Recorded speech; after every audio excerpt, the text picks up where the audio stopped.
l'amministrazione comunale di Malcesine con questo dà una risposta ai suoi cittadini, e dà contemporaneamente la possibilità di valorizzare questo magnifico castello e permettere a tutti i turisti di conoscere, di vivere interamente la storia naturale di questa località, che è stata conosciuta e vissuta dai personaggi più importanti, da Goethe a Klimt, da Kafka a Lorenz.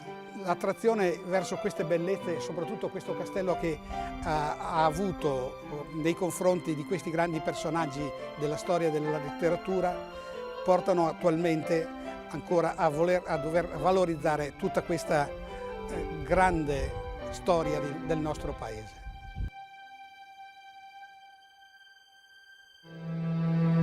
Stasera avrei potuto raggiungere Verona, ma mi sarei lasciato sfuggire una meraviglia della natura. Uno spettacolo incantevole, il lago di Garda. Non ho voluto perderlo e sono stato magnificamente ricompensato di tale diversione. Con queste parole, pronunciate da Johann Wolfgang Goethe, di fatto si apre la lunga stagione che convoglierà sul lago di Garda milioni di tedeschi in vacanza, affascinati dalla sua natura e dalle sue offerte. Il grande viaggiatore, senza saperlo, è l'involontario precursore dei moderni turisti che sul lago di Garda e a Malcesine in particolare vengono a trascorrere le loro vacanze.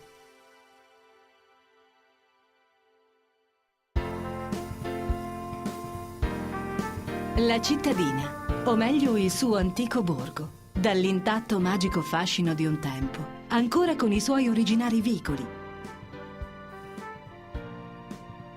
Le sue ridenti stradine e piazzette animate dalla molta gente. Il suo porticciolo, su cui troneggia il Palazzo dei Capitani, antico retaggio della Repubblica Veneta. I suoi bar, che si vivacizzano soprattutto quando è l'ora dell'aperitivo, dove gli spritz e i generosi bicchieri di buon vino sono i trait d'union che li accomuna, come i suoi ristoranti, dove gustare un saporito e tipico piatto di pesce di lago, e le numerose e colorate botteghe, nelle cui eleganti vetrine spicca il Made in Italy.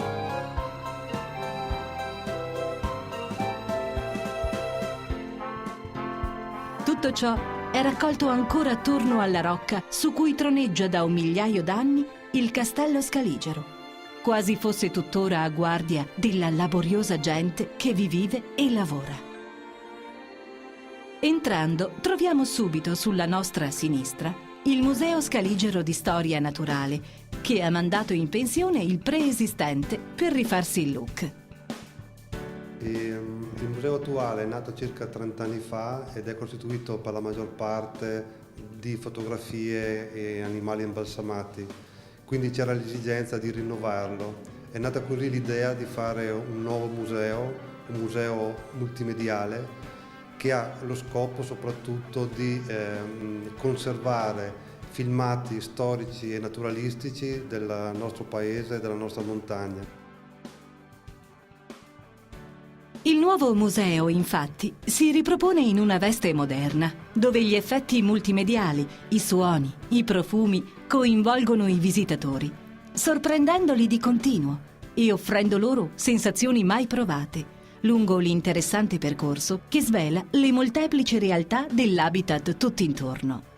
Abbiamo pensato, d'accordo col gruppo Gutta, sulla base di un progetto scientifico, ad un museo che fosse la portata di un pubblico molto ampio, di un pubblico che converge a Malcesine dal nord al sud, che ha esigenze di acculturamento, di conoscenza e di appropriazione della storia di questo territorio. Il museo, nella sua proposta, vuole offrire uno spaccato stratigrafico del territorio di Malcesine, cioè partendo dalla profondità del Garda per arrivare sulle cime del Monte Baldo che la sovrastano. La nostra visita inizia dunque dalla Sala 1, quella dedicata all'acqua. Scendiamo ora la scala che ci porta nell'immaginario sotto il livello del lago, quasi fossimo dei moderni Giulio Verne alla scoperta del fantastico mondo sottomarino.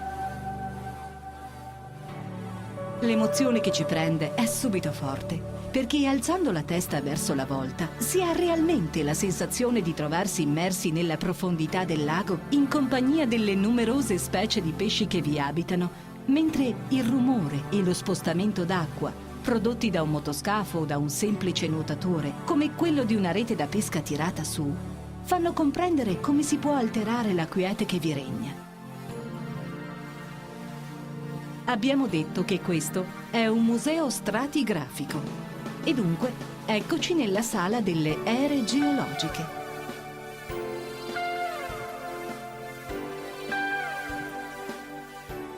Anche qui il coinvolgimento è forte. Al centro fa bella vista il plastico in cui leggere la stratigrafia del territorio di Malcesine, mentre tutto attorno i fossili e il ghiacciaio di un tempo passato testimoniano l'antica origine del luogo, risalente a 6 milioni di anni fa.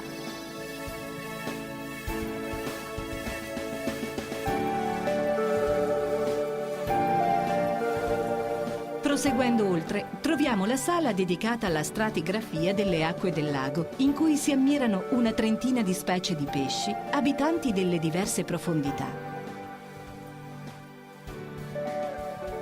Si giunge così alla sala del canneto, quella in cui pulsa un'interessante vita nascosta normalmente ai frequentatori del lago.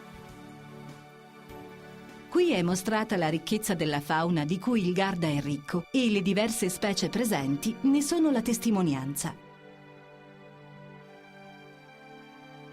Lasciamo il canneto per ammirare la botanica nella sala successiva.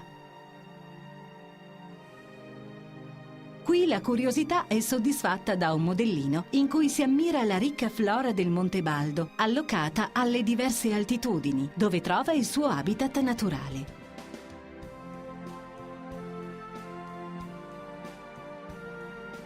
Ma gli ideatori non si sono limitati alla sola vista, perché hanno voluto offrire ai visitatori anche la percezione del profumo e dell'audio.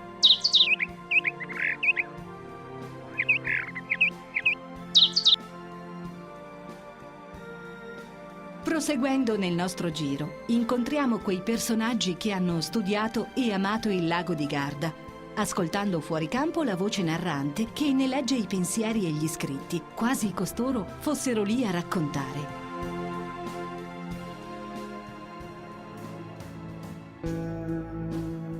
Eccoci ora giunti al cosiddetto ristorante, dove tavole imbandite sono pronti ad offrire ghiotti piatti di conoscenza.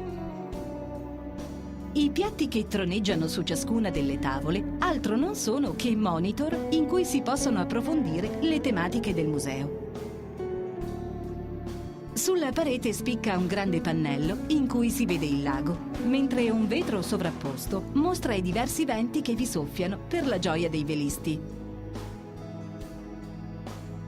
Il nostro ideale viaggio stratigrafico ci ha portato dalla profondità del lago e via via sempre più in su, sino ad arrivare sul Monte Baldo, la montagna più alta della provincia veronese, ideale habitat di una grande quantità di fauna selvatica, che in questa sala può essere ammirata grazie alla sapiente ambientazione in diorama, che dà l'impressione di essere in mezzo agli animali.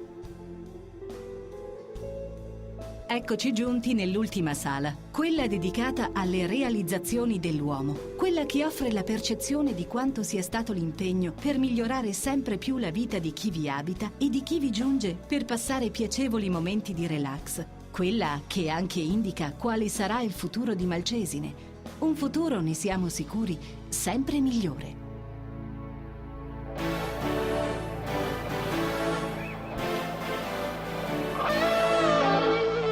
Spaziando con lo sguardo dall'alto delle mura del castello, si può godere dello spettacolo offerto dalle numerose e variopinte vele di windsurf, quasi fossero un ricamo sulle acque del lago. Malcesine, grazie ai suoi venti che soffiano con costanza, è il luogo ideale per praticare i diversi sport velici.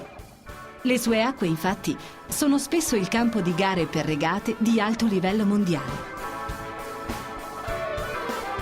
E a questo proposito, Malcesine offre numerose scuole di vela per chi vi arriva in vacanza. Ma se di emozioni si parla, allora qui ce ne sono per tutti i gusti.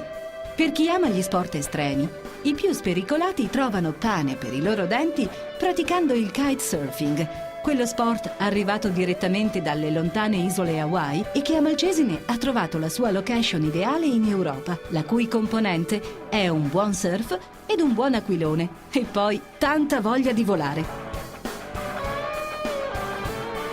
Alzando ancor più in alto gli occhi, si vedono volteggiare elegantemente in aria diversi parapendio, quasi ad indicare una ideale continuità tra lago e cielo.